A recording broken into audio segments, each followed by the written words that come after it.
Perlu perkenalkan diri. Ya. Baik ya,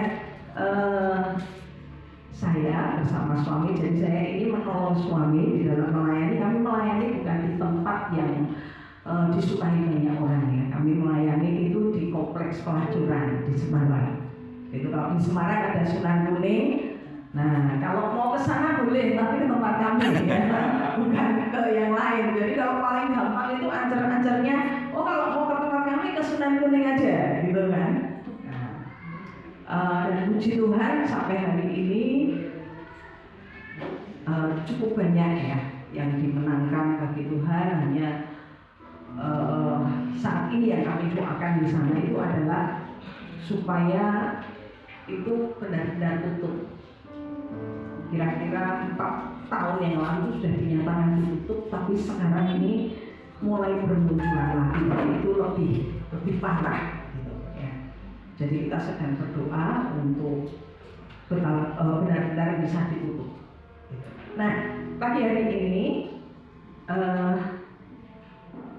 saya mau menyampaikan seperti yang diminta oleh Bapak Gembala. Terima kasih untuk Bapak Gembala dan semua pengurus di gereja, juga jemaat yang memberikan kesempatan kepada saya untuk membagi. Ya, saya tidak berkhotbah di sini. Saya akan membagikan apa yang saya terima ya, dari Tuhan. Nah, itu tentang kasih. Ya. Tentang kasih. Katakan, saya rasa ini sesuatu yang sudah banyak sekali dibahas. Kita juga kan sering nyanyi kan, kasih pasti lemah lembut, ya, kasih pasti murah hati. Ya udah, pokoknya itu semua sudah kita ngerti lah kasih. Ya, tapi saya ingin mengulang sedikit sebelum nanti ada hal-hal yang saya rasa ini perlu dibongkar dan diketahui oleh anak-anak Tuhan supaya kita ini tidak tertipu. Nah, yang pertama, ya, saya mau tanya. Jadi saya berharap di sini saya bukan hanya satu arah ya, tapi Bapak Ibu, saudara-saudari semua bisa memberikan pendapat. Nah, dan pendapat itu tidak ada yang salah, ya, karena setiap orang bebas kan menggunakan pendapat. Gitu. Jadi jangan takut kalau punya pendapat. Ya. Menurut Bapak Ibu, ya, kasih itu apa sih? Kita kan sering ngomong, mana Tuhan harus punya kasih, gitu. Oh, gereja, Tuhan itu kasih adanya. Nah, kasih itu apa? Kasih apa kasih? Ada kepedulian. Ada lagi jawaban yang bagus ya, di dalam kasih itu ada kepedulian. Ada lagi yang mau menyatakan kasih itu apa? Kesetiaan. Di dalam kasih ada kesetiaan. Apalagi? Ada empati. Ya, empati itu bisa menempatkan diri seperti orang yang mungkin yang sedih, kita juga bisa merasakan kesedihannya. Yang sukacita kita bisa ikut merasakan sukacitanya. Apalagi? Satu lagi, sabar. Kasih, kalau bisa nyanyi lagu tentang kasih itu tadi dilanjutkan itu ada semua. Nah, kalau saya mendefinisikan kasih itu adalah sebagai suatu perasaan yang mendalam dan tulus terhadap seseorang atau sesuatu yang disertai dengan tindakan. Jadi bukan hanya sekedar sabar, tapi nanti dalam tindakannya tidak pernah sabar dengan yang lain, gitu ya. Tidak pernah sabar menunggu sesuatu, bukan itu, ya. Kemudian kalau dari bahasa Yunaninya, ya, kalau di dalam Alkitab dari bahasa Yunaninya, bahasa aslinya itu sebetulnya kasih itu kita sudah kenal ada yang namanya agape, ya. Agape itu apa? Kasih yang tanpa syarat. Itu hanya bisa dilakukan oleh Tuhan kepada manusia tanpa syarat, tanpa melihat latar belakang, tanpa melihat dia baik tidak sama saya, gitu loh. Kadang-kadang kita sebagai orang tua aja dengan anak itu, anak bisa merasakan orang tuaku pilih kasih, gitu. Padahal sih saya percaya tidak seperti itu. Hanya karena tua karena sikap anak yang berbeda. Maaf, ini terlalu cepat nggak? Enggak ya. Jadi yang kedua adalah kasih apa? Philia. Philia itu kasih yang apa? Kasih persahabatan, kasih yang tumbuh. Nah, di situ tidak ada. Jangan nanti ya. Jadi masih sampai di judul aja nggak apa-apa. Di situ tidak ada. Terlalu banyak nanti soalnya ya. Philia itu kasih yang tumbuh karena koneksi, karena hubungan, karena kedekatan. Itu philia. Biasanya bisa muncul antara apa? Di dalam persahabatan ya. Seseorang bisa saling menghargai. Orang saling, tadi ada empati, ada kepedulian, ada kesetiaan, di situ itu philia. Kemudian kasih yang ketiga yang kita tahu adalah eros. Eros itu adalah kasih yang bersifat apa? Sensual. Daya tarik secara fisik itu lebih menguasai. Nah, ini lebih digambarkan sebetulnya lebih kepada kasih antara suami dan istri.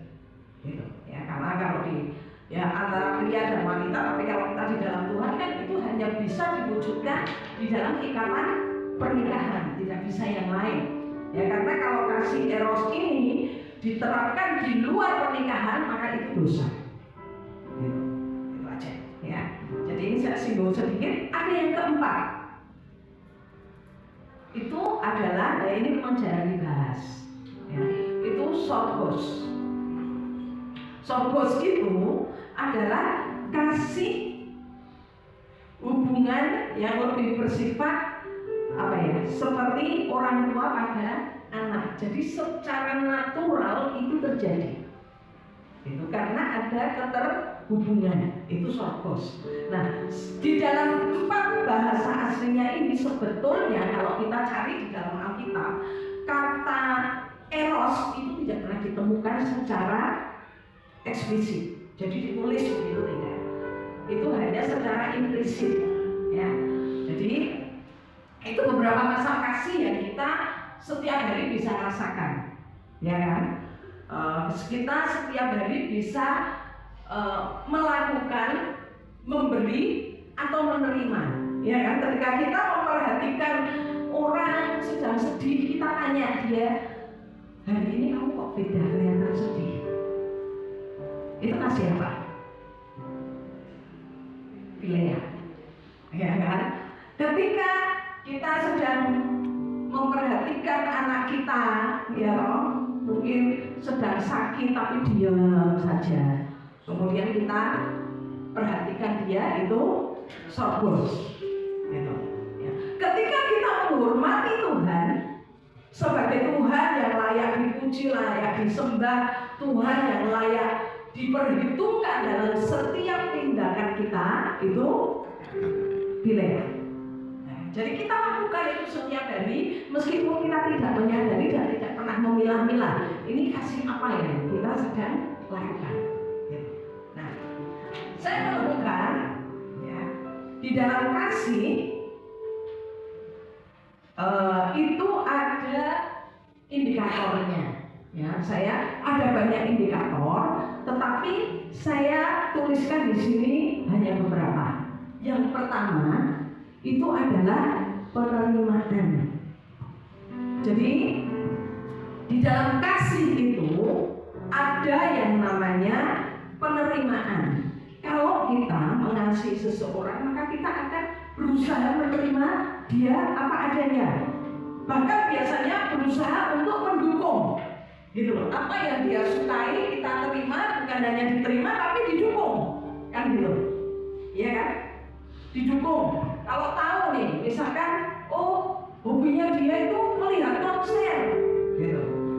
Karena mau mendukung, cari. Mungkin tidak bisa mengajak lihat konser yang sesungguhnya, cari video-video konser, diajak nonton bareng. Nah, itu bentuk dukungan. Ya. Menerima apa adanya, ya. Menerima tanpa syarat dan juga menerima serta memahami adanya perbedaan. Nah, seringkali Bapak Ibu, saudara-saudari, apalagi di dalam hubungan kita sesama jemaat ya, sebagai tubuh Kristus, itu seringkali kita ini di sini gagal. Kenapa? Karena ada tuntutan dalam hidup kita.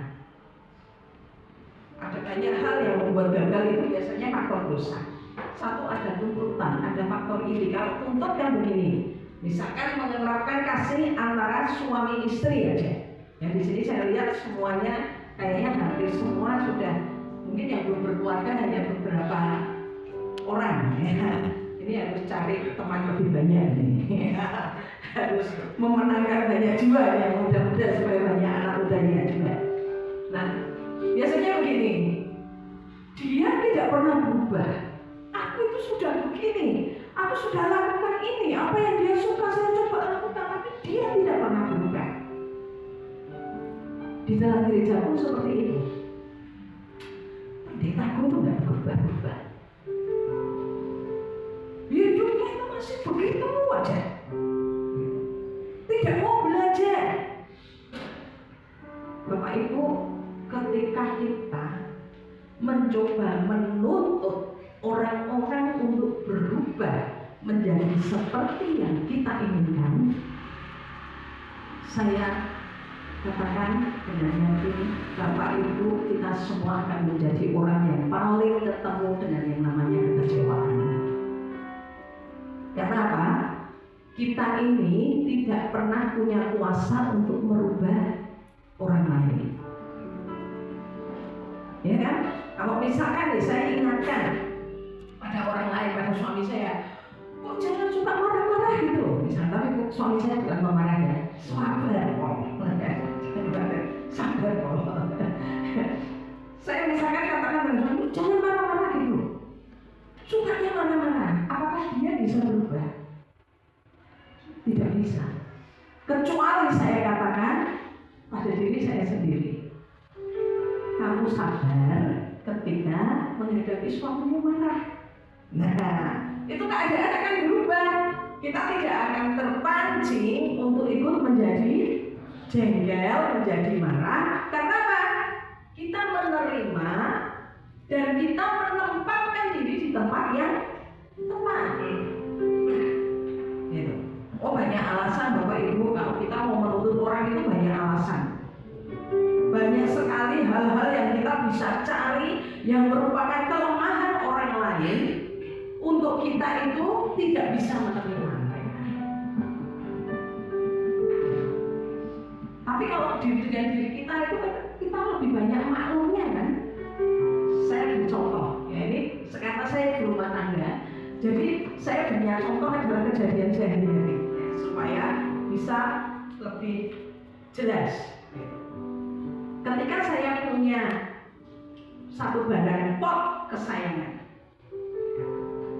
tiba-tiba anak saya bersih-bersih, jatuh, senggol, jatuh, piang, pecah. Itu barang kesayangan, iya kan? Biasanya bagaimana respon kita? Kenapa tidak hati-hati, gitu kan? Tapi coba, kalau yang memecahkan, yang nyenggol saya sendiri. Bapak Ibu pernah sesuatu yang disayangi dirusakkan oleh diri sendiri? Ya gelo, ya nyesel, tapi ngomel enggak? Maklum, ya kan? Kita itu perlu maklum hanya untuk diri sendiri. Nah, mestinya kalau kita punya kasih, maka permakluman itu, penerimaan itu tidak hanya untuk diri sendiri, tapi juga untuk orang lain. Ketika orang lain melakukan sesuatu hal yang kemudian kita pikir itu menyakiti, membuat kita jengkel dan sebagainya, lihat dulu motivasinya. Gitu. Ya. Suatu ketika saya pergi cukup lama. Kadang-kadang namanya dua-dua pelayanan, kadang-kadang suami saya yang pergi lama, kadang-kadang saya yang pergi lama, gitu kan. Pergi cukup lama, pulang-pulang itu semua barang-barang sudah dirapikan rapi, tapi ketika saya cari yang saya butuhkan tidak ada. Di situ mulai kan jengkel. Saya marah pada suami karena saya tahu yang melakukan tidak ada lain kecuali suami saya paling suka rapi-rapi. Anak saya karena tahu semua gitu. Nah jadi kemudian suami saya bilang begini, kamu itu tidak pernah belajar untuk bisa menghargai apa yang dilakukan suamimu. Kamu ini tidak pernah melihat motivasi dari suamimu melakukan itu. Ya, saya pikir betul juga ya, berantakan, dirapikan, itu kan sudah benar sebetulnya. Tapi kan saya punya tuntutan lain, tidak terima karena apa? Ketika saya mau memakai barang-barang yang saya mau gunakan untuk aktivitas sehari-hari sebagai ibu rumah tangga, tidak ada semua. Gitu. Kalau saya terus ngomel, tidak akan ada jalan keluar. Tapi saya pikir-pikir, betul juga kata suami. Bahwa di dalam penerimaan itu, supaya kita bisa belajar untuk bisa menerima, kita mesti lihat motivasi. Kenapa seseorang melakukan itu? Karena kadang sesuatu yang dimaksudkan baik itu memang belum tentu bisa diterima dengan baik. Makanya ini proses seumur hidup. Jangan berpikir kalau sudah menikah berapa tahun? Pak Gembala sudah menikah dengan ibu berapa tahun? 16. Berapa? 16 tahun. Lama. Ada yang lebih lama? Kalau saya 30 tahun. Tahun ini nanti 30 tahun saya menikah dengan suami. Itu tiap hari harus belajar tentang yang namanya penerimaan. Kenapa? Kalau tidak itu dari yang kecil-kecil, yang sepele-sepele itu bisa jadi meledak jadi besar, dan itu akan membuat keadaan menjadi tidak baik. Berkat-berkat juga tertahan. Nah demikian juga keseharian ini bukan hanya berbicara tentang suami istri, ya. Orang tua dengan anak, anak dengan orang tua, kita sesama anggota di dalam gereja tidak boleh saling nuntut, gitu. Jadi kalau mau nuntut boleh, tapi tuntutlah diri kita sendiri, bukan orang lain. Itu baru benar. Yang kedua, indikator yang kedua itu adalah memberi. Nah, semua yang sudah menikah dulu pernah awal mengalami ketika mulai naksir, ya, anak muda di sini sudah ada yang naksir. Ketika naksir melakukan pendekatan, apa yang dilakukan? Apa yang diberikan? Apa? Waktu. Oh iya, kalau misalkan nih, ya si kekasihnya ngomong, aku besok minta tolong ya, aku diantar ke sini. Meskipun kesibukannya ini berrentet-rentet, dia akan mencoba geser-geser supaya apa? Bisa menjemput kekasihnya. Iya kan? Waktu, apalagi? Bapak Ibu pernah ngalami nggak yang gini? Atau kalau dia sudah kencang nih, oh besok mau janjian mau pergi, itu kira-kira kalau waktu yang dijanjikan ini mau dipakai, yang sudah mau digunakan ini mau dipakai untuk yang lain, kira-kira mau enggak? Disuruh melakukan kegiatan yang lain, kira-kira mau enggak? Enggak mau. Pokoknya ini sudah paten, tidak bisa diganggu-gugat. Kan begitu? Iya kan? Selain waktu, apalagi? Uang. Nah, betul. Betul, ini pengalaman sih. Untuk meraktir orang yang dicintai, ya toh, berhemat, tahu uangnya terbatas, berhemat, ditabung, supaya nanti bisa traktir, kan gitu. Masa sih kita janji ini yang mau traktir, tiba-tiba nanti sampai di tempat kamu yang bayar ya, uangku kurang, gitu. Kira-kira nanti apa kata pasangan kita? berharap sesuatu yang baik kan. Apalagi waktu, uang, tenaga, ya, pemikiran. Pertanyaannya sekarang Bapak Ibu, kalau dengan manusia kita bisa seperti itu, dengan Tuhan bagaimana? Masalah waktu kita sering hitung-hitungan ya? Hitung-hitungan. Tuhan itu tidak terlalu penting.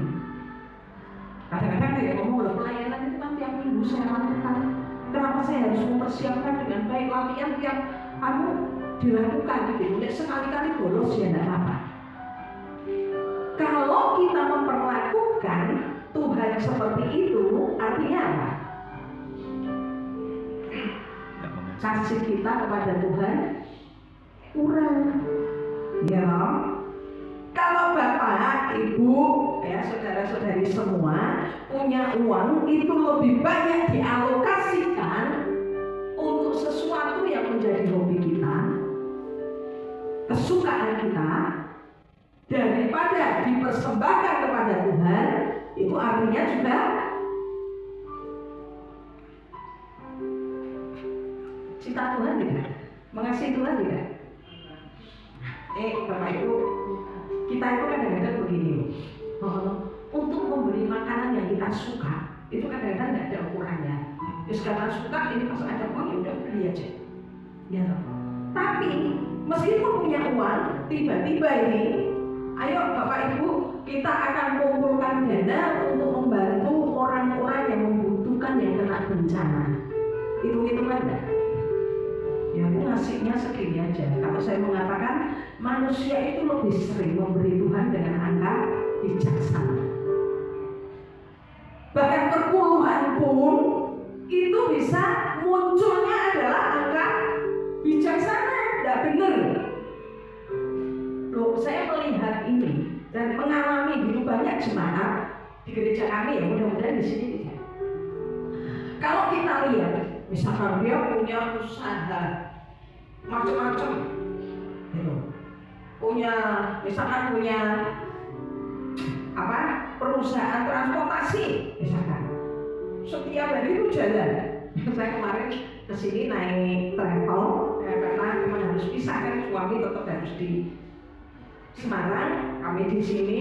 Kemarin pagi juga ada acara, suami udah aku travel aja. Dan kalau travel itu lebih murah sebetulnya, gitu. Nah sudah, itu nanti ketika orang ngitung, ya saya lihat punya usaha, saya kemarin ngitung, travel saya hitung satu ini 10. Kalau kali sekian berarti sekali berangkat itu dia dapatnya paling tidak di atas 500.000. Karena bensinnya itu juga untuk sekali berangkat 600.000 lah, lumayan ya. Sekarang kalau armadanya ada misalkan 10, sekali berangkat 600, BP 1,2 bodohnya. Kalau sepi ya mungkin separuhnya gitu. Tapi kalau kali 30 berapa? Iya kan? Dari situ aja nggak bisa kelihatan perpuluhannya itu berapa. Tapi di gereja perpuluhan itu ya tidak sesuai, makanya dia katakan angka bijaksana. Kalau kita begitu bijaksana kepada Tuhan, saya katakan Tuhan juga pasti akan sangat bijaksana memperlakukan kita. Seperti ukuran yang kita gunakan, seperti ukuran itu Tuhan akan beri pada kita. Karena Tuhan itu bukan Tuhan yang melakukan sesuatu di luar dari apa yang Dia firmankan di dalam firman-Nya. Dia selalu melakukan apa yang sudah tertulis di dalam firman. Seperti apa yang kamu katakan, seperti apa yang kamu lakukan di hadapanku, seperti itu yang kamu lakukan. Itu kata firman Tuhan. Ya. Di mana Bapak Ibu cari di Alkitab, di Bilangan aja. Seperti apa yang kamu katakan, seperti itu apa akan lakukan. Bilangan 14 ayat 28. Nanti dicek. Ya. Kemudian, di dalam memberi ini hubungannya erat sekali dengan korban. Ya, seperti Seperti saya katakan, demi bisa berkencan dengan kekasih hatinya, ya kan? Demi bisa menyenangkan kekasih hatinya, bisa traktir nonton bareng, hidupnya berhemat, korban dari korban. Demi bisa menolong orang lain harus meninggalkan keluarga, ya, memberikan waktu, ngatur waktu, itu namanya korban. Bukan hanya itu saja, ya. Saya terbiasa begini Bapak Ibu. Jadi saya berusaha untuk sampai sekarang, meskipun sebagai ibu gembala, ya, saya tetap berusaha melakukan segala sesuatu yang biasa saya lakukan, dan kan tidak perlu, ya, kalau misalkan sudah menjadi istri pendeta kemudian tidak melakukan apa-apa, hanya perintah, itu kan tidak menjadi saksi. Buat saya apa yang saya lakukan itu ada saya lakukan untuk Tuhan, gitu. Jadi setiap hari, ya, jadi rumah kami itu di sebelahnya gereja persis, ada pintu hubung gini. Jadi misalnya di rumah ini pintu itu sebelah situ sudah gereja. Masuk ke sana itu ada toilet gereja. Gitu. Nah, saya berpikir toilet itu harus bersih, gitu kan. Jadi setiap pagi, setiap kali saya tahu ada yang pagi dan sore minimal, itu saya cek. Kalau ada yang kotor gitu, ya saya coba juga memberitahu kalau pakai tolong disiram yang benar, jangan ditinggal dulu sampai pasti itu bersih, gitu kan. Nah, ya tetap saya sikat, saya tetap itu butuh waktu, kan. Sebetulnya kalau memakai cara berpikir orang dunia, saya bisa suruh pengerjaan bersihkan, itu kotor. Tapi saya mau belajar untuk apa? Kenapa saya lakukan itu bukan sekedar memberi teladan, Bapak Ibu, tetapi berkorban ini adalah cara menjaga hati kita ini supaya kita tidak keluar jalur. Makanya Tuhan juga memberi contoh untuk dia menyelamatkan kita, dia mengorbankan dirinya. Kalau kita kan sekarang enak, oh ya Tuhan disalib, gitu. Bapak Ibu pernah tidak membayangkan setiap langkah yang dilakukan Tuhan ketika menuju ke Golgota dengan tubuh, ya, yang didera, di apa bahasa Jermannya dipecut, ya, dicambuk dengan cambuk yang ujungnya besi, kemudian ada seperti paku-pakunya. Kadang-kadang kita kan tidak mau membayangkan secara detail. Belum itu yang lebih menyakitkan itu sebetulnya bukan hanya yang secara fisik, ya, tetapi secara fisik. Kalau secara natural, orang itu kalau sudah terlalu kesakitan, dia tidak bisa merasakan lagi sakitnya. Yang lebih menyakitkan itu adalah omongan-omongan yang diterima. Ya, kenyataannya di dalam dunia ini kita kan sering lebih terluka oleh apa? Omongan orang. Ya kan? Tuhan dikatakan coba tolong dirimu. Kalau engkau adalah Tuhan, tolong dirimu. Kan gitu.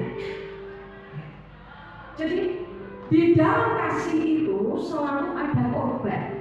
Jadi kalau kita itu masih sering perhitungan sama Tuhan, baik dalam hal keuangan, dalam hal tenaga, dalam hal waktu, kita tidak mau berikan. Kalau tim musik saya yakin tadi bisa bagus melayani, ya kan, nyanyinya bagus, main musiknya bagus, latihan tidak? Latihan. Butuh waktu tidak? Coba kalau masing-masing tidak mau, ya kan? Kalau masing-masing tidak mau memberi waktu untuk ketemu, untuk latihan, untuk berdoa bareng, apakah kira-kira kita semua akan menikmati puji-pujian yang bagus? Tidak. Tiga hal ini, kalau menurut saya ini adalah indikator terpenting dari kalau seseorang mempunyai kasih. Kita akan bisa menerima, kita akan bisa memberi, tidak pelit, ya. Jadi tadi Bapak Gembala mengatakan akan berdoa untuk tempat. Ayo sehati dulu, tidak usah mikir. Kita tidak punya duit, kita itu pas-pasan itu bagus loh, pas butuh, pas ono. Itu kan enak, iya kan? Saya ini juga pas-pasan. Pas-pasannya begitu karena bergantung sama Tuhan. Berdoa sehati, minta sama Tuhan, gak usah mikir, dan kemudian berdoa, Tuhan, aku harus memberi apa ini? Gitu.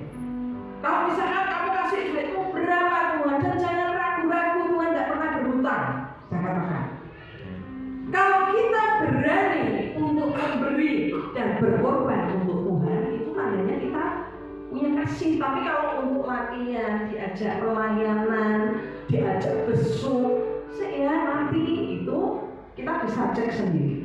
Apakah kita sudah betul mengasihi Tuhan, dan apakah kita sudah betul mengasihi sesama berikut. Nah, ini tinggal sebentar. 5 menit lagi saya selesai. Ya. Nah, ini adalah love cycle, ya, itu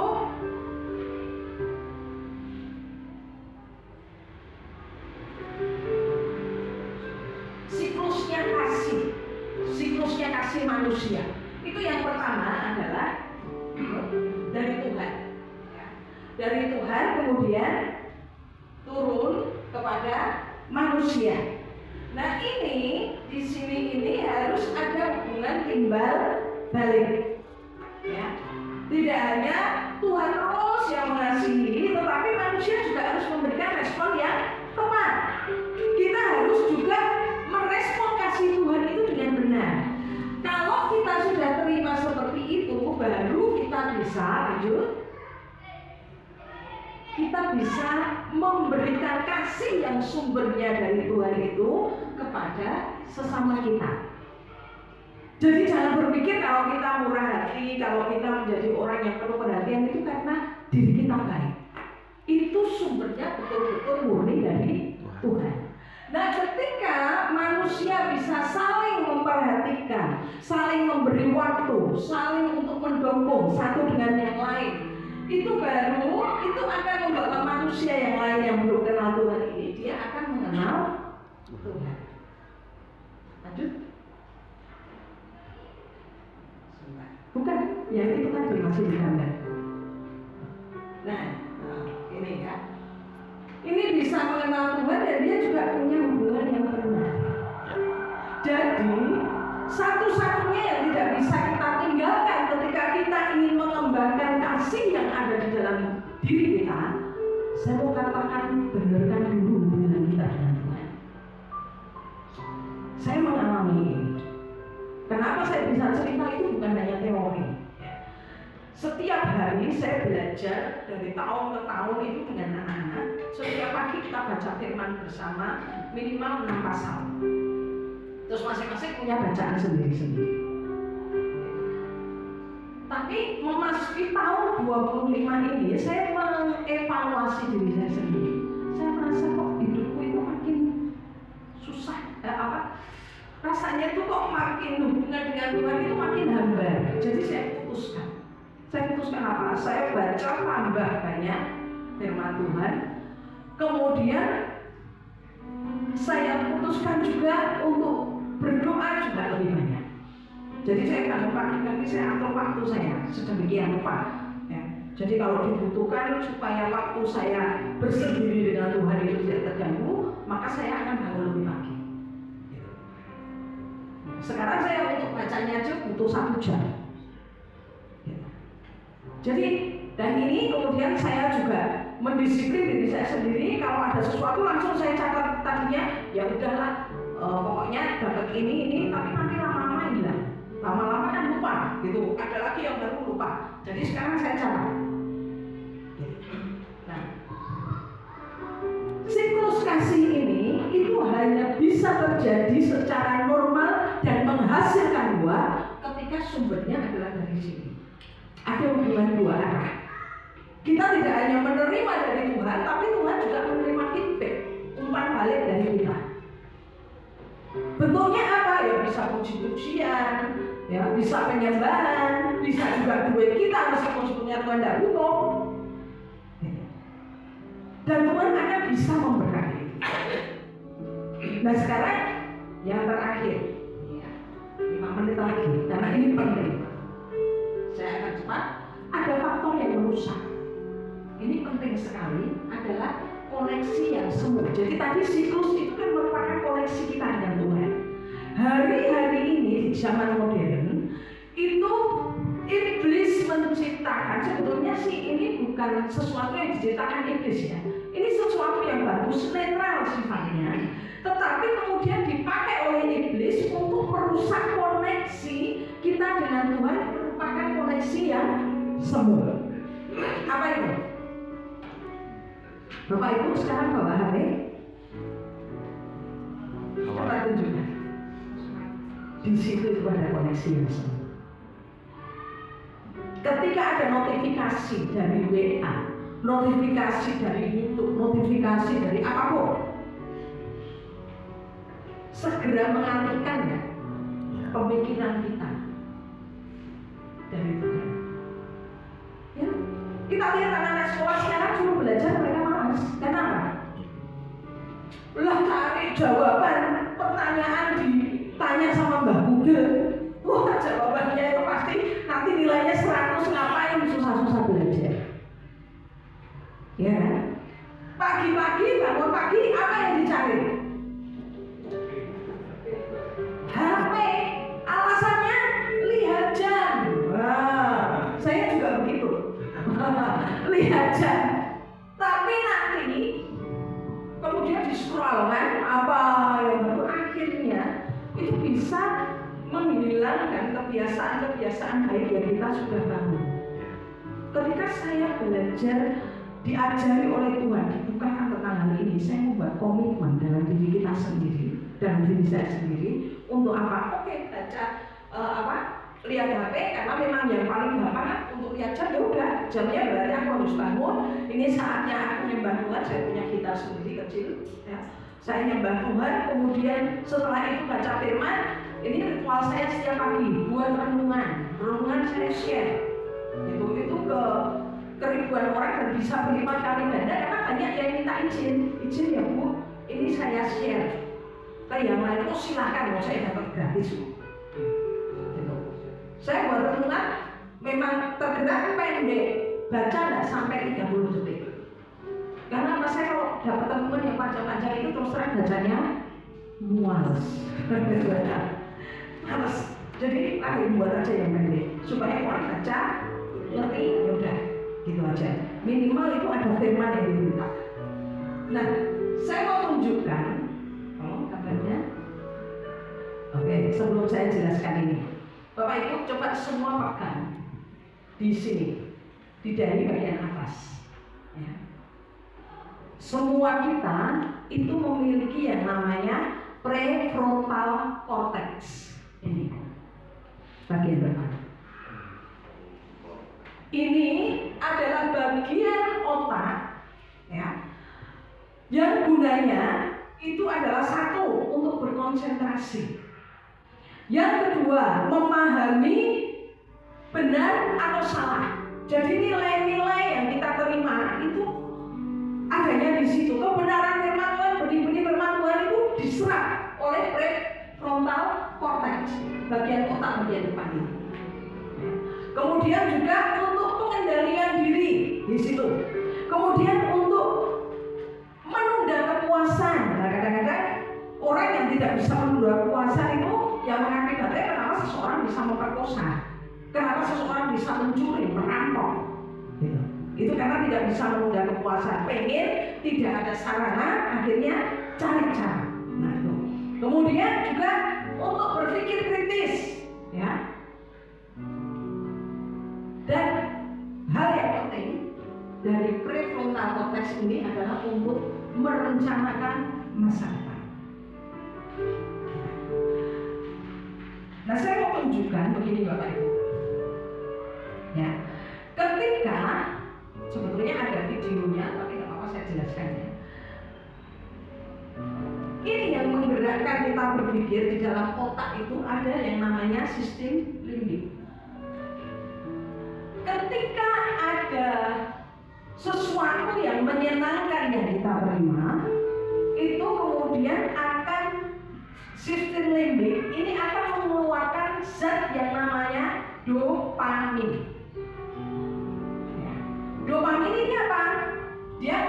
sensasi dalam hidup kita, memberikan kejutan dalam hidup kita. Nah, kalau sistem limbik ini dia diberikan kejutan terus-menerus yang menarik, yang menyenangkan, itu akibatnya dopaminnya itu akan mengalir ya ke sini dan itu akan memenuhi di sini sehingga PFC prefrontal cortex ini ketutup semua dan akibatnya apa? Tidak berfungsi dengan baik dan akhirnya mengkerut.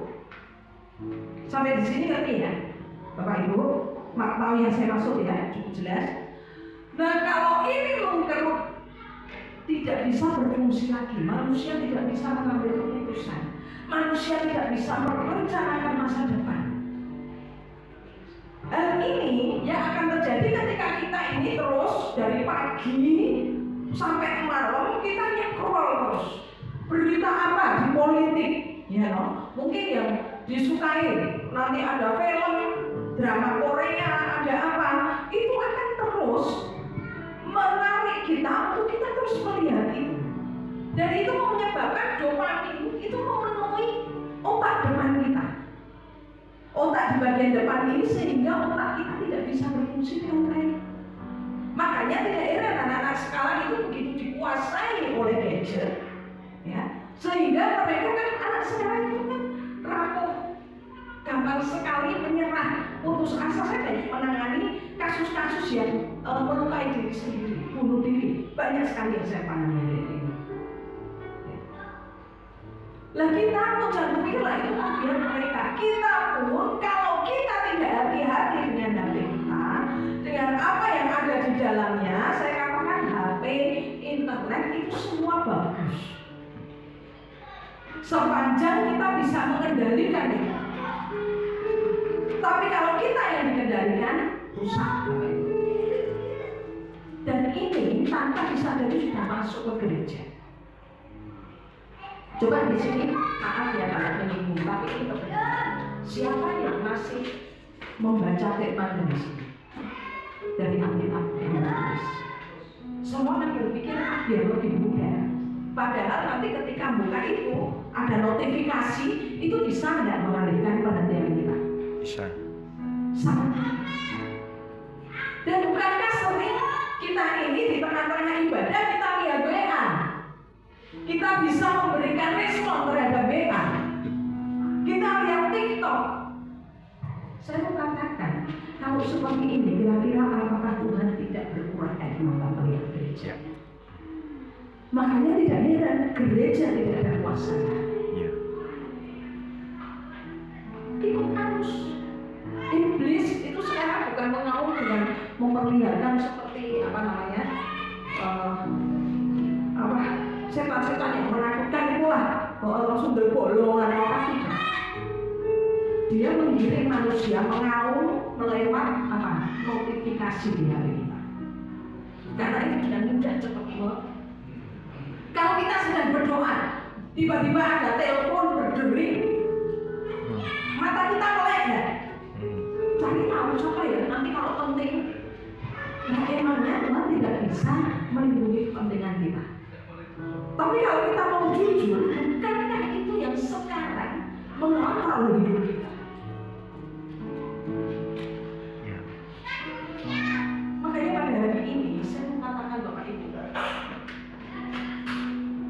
mari kita bisa mengontrol diri kita dalam menggunakan HP, dalam kita bermain dan media sosial. Itu bagus, gunakan untuk menjadi berkat.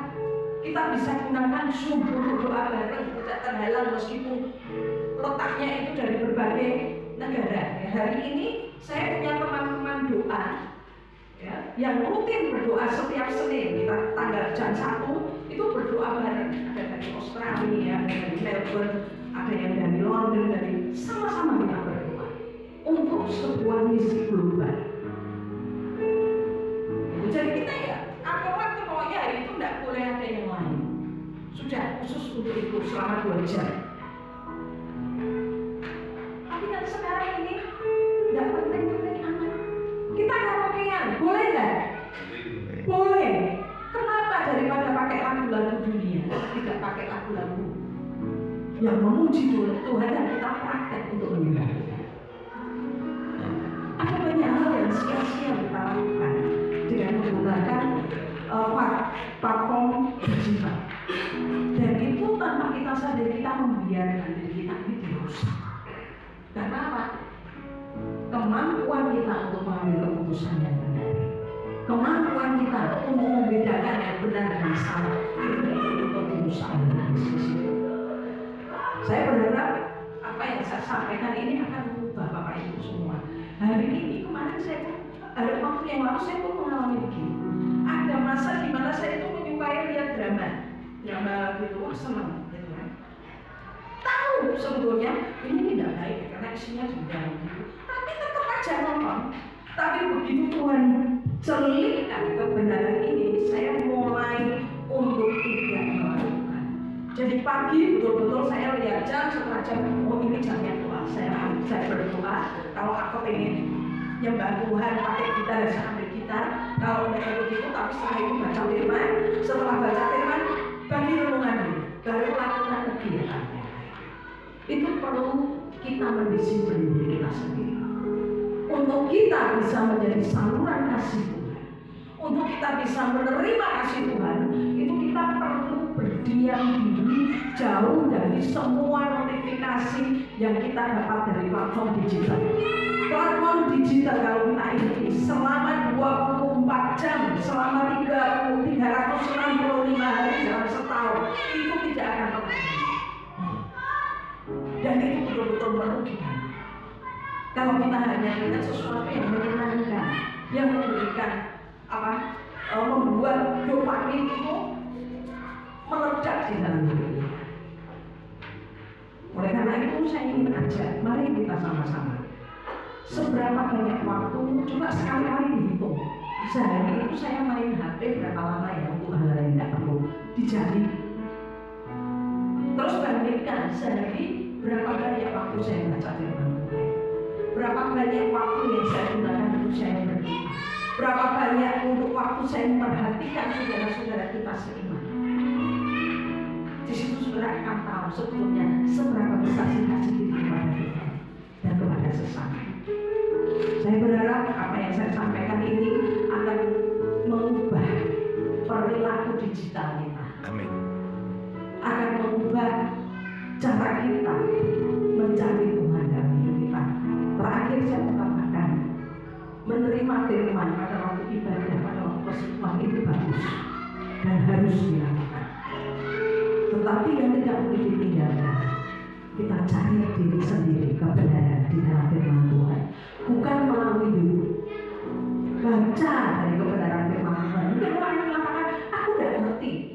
Saya katakan, ketika kita sakit, kita makan itu bisa merasakan akan pahit.